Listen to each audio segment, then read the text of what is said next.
And I said, can I come with you? Yeah, yeah. And so I went up for about half an hour, which was in a high, which was amazing, yes. So we sat out having all of those flying. The last one that did fly, a chap called Neil Williams and his wife were killed in one, flying back from Spain, because the Spanish Air Force, in preparation for the King's visit, King and Queen, and they said, oh, Mike, while you're here, we need a gardener, we need somebody cutting the grass. Would you do that for us? And I said, well, yeah, you know, do anything you like, really. So they put me into sort of corduroy trousers and a hat, and I was going, come on, dang on, my gators, come on, dear, oh dear. And the director came up and said, actually, Mike, we're in Yorkshire. Wrong accent. Right, lad, so we were 8, you know. Oh, that's great. And it was great fun. So when you see the guy who's mowing the lawn, you see moi. All right. But that is independent of what we do here. But it's interesting that we've in fact got the whole thing. So what they did was they came and looked at this. Other people were bidding, particularly builders, millions and millions of pounds for this. However, somebody in the ministry saw one of the lowest bids, and it was from our consortium, who are venture capitalists, and we're 5 of them. Taking 9 per year, on a structured course, using these premises in our vehicles, demonstrations, so we've got another premises further up the road there, which we use for our engine building. We've got about 70 apprentices at the moment, divided up into 5 cohorts. And what we try to teach them is much more engineering than the fitting. We encourage them. What is it, the other thing that they go back They're to? all employed by businesses, classic car businesses, or classic car related businesses. So they are apprentices in the true sense of the word. I'm lucky in that I'm also an employer. I have a garage business in my Wickham, so I see both sides. One of my apprentices is actually on one of the courses here. So they get some training, then they go back. Then they go back. Come back. And we liaise with the employers. So if we've done, say, a week of electrics, we'll have a chat with the employer and say, look, we've done electric, we've got anything coming in. Rather that than on that. Me question. Yeah. They're chargeable. Billable hours. Gentlemen. Okay. We'll follow you. This is called the Brooklands. So this was Yes. Riley's 1100cc Riley 9. Called the Brooklands because it won at Brooklands. Very, very advanced for its day in terms of 1100cc twin high cams. So you have the simplicity of push rod, but the advantage of overhead cam, and also very unusual for 1928 hemispherical head. So when I go over to your side of the pond and the guy goes, I've got a Hemi, you can rent it, I go, I've got a Hemi from 1928, I drive it at home. So again, nothing is new in the old car world, it's all been done before. Then this is a 1500cc Kestrel, so we're doing that's a gearbox rebuild. That's a Riley Imp. It is. So that's the same engine as in the Brooklands, it's just in a slightly later body style. And then through on this side we've got a small machine shop. Nice. How much like a big roll? Yeah, quite a big roll. So this car down here, that's another Riley Imp. So that shows you how, that's one that we're doing a full restoration on, so it shows you how the car is. So in effect, ash frame, so a frame made out of wood, steel chassis, the frame's skinned in aluminium and steel wings. So in essence, this car will eventually look like the blue car that's on the MGA, so that's the car you'll all be familiar with. Humber 12 horsepower, that's again a full restoration we're doing.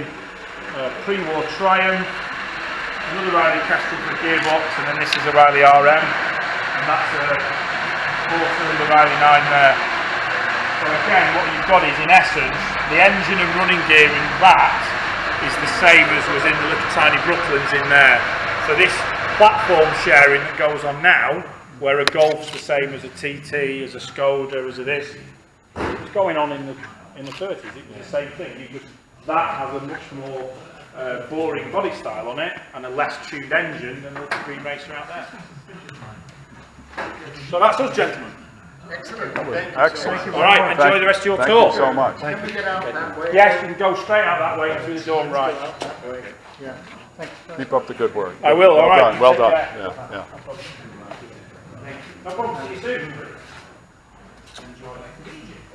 Oh, I see an MG.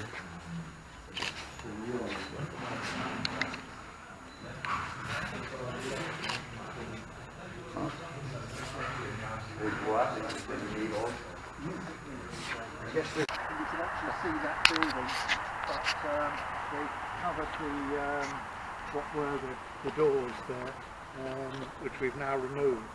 But these buildings here were for fuel bowsers. Obviously, you disperse your fuel bowsers around the station for obvious mental field. They were there to pick up all the wreckage, and they used to bring it all back here to find out what happened.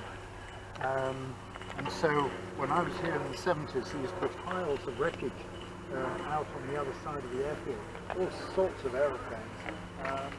Just so interesting. I would say left them there because it was just remarkable. But what was nice was that in talking to one of the guys, well, the whole group, we went across to look at their accommodation, where they all were in the 50s. And it was lovely because they couldn't quite remember. And one would say, here, that was my room there. Yeah, I was here. Oh, no, I wasn't. No, I was there. That was my room. Albert, you were in? No, you weren't. You were in that one, weren't you?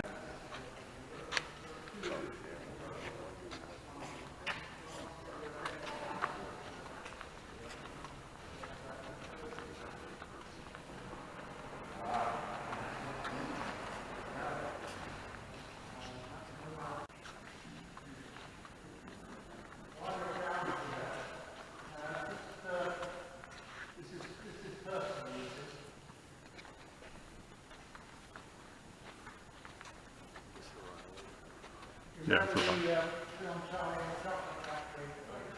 Johnny Depp.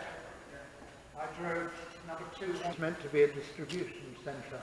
You'll probably remember it in the film. And they had snowed the whole area at Pinewood Studios. And Tim Burton got all the drivers together and he said, right, I want a ballet. As you go out into the snow, I want a ballet and then out. And we all had headsets on and control panel, and so through the headsets they would say, and action. Number 1 lorry. Number 1 lorry went out, and as he went out, so he pressed his button on the dashboard there, and the back went down.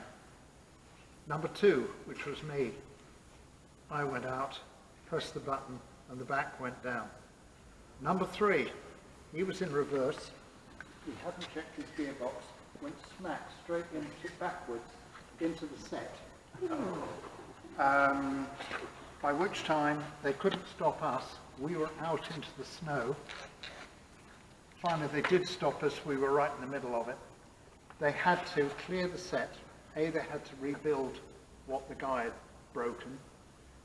They had to take all the snow away and completely re-snow it. That took 6 hours to do that because one man had not done his job. And we had to make a big show of sacking him. And about 3 or 4 days later, Tim Burton wouldn't speak to us. 3 or 4 days later, he was just walking past where I was, one of the cars, and I just said, morning Tim, and I thought, here it comes. And he said, oh, all right, Mike, good morning. And we were back in again. Sorry, little story. So we obviously couldn't film with it, so we had to take it back to Kent on a trailer, and I was driving the trailer. and they put a new glass in here. 2 days later we were back on the set, and I said to them, please do not slam that door, because the window will go. And one of the guys said, tell the guys that can. Oh, that's nice. Real nice. Got out of the car, slammed the door, and the window went again. Oh. Father's been interested in vintage cars in terms of life pretty much. So we put something around, and I decided to turn what was essentially a hobby into a business. And some days I wish I had. But generally, touch wood, I tend to be quite happy. You're very good at what you do. But where did you pick up the skills? Was there a training or an apprentice or? No, I essentially taught myself. Okay. I am very lucky that I've got a couple of friends in the trim trade who have also taught me tips and tricks on how to improve stuff, and also shown me the different machine types you can buy and different sorts of feedback you get from machines to make life easier for yourself. One of them's a master trimmer up in Yorkshire who specialises in Edwardian and veteran cars. So he taught me buttoning and all things traditional.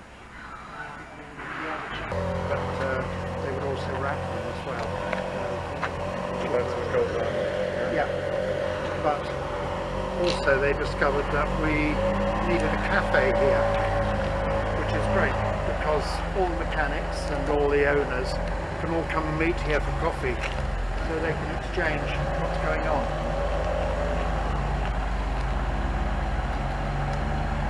What are we doing here? Yeah, don't hit. No hitting. This is the cafe / garage.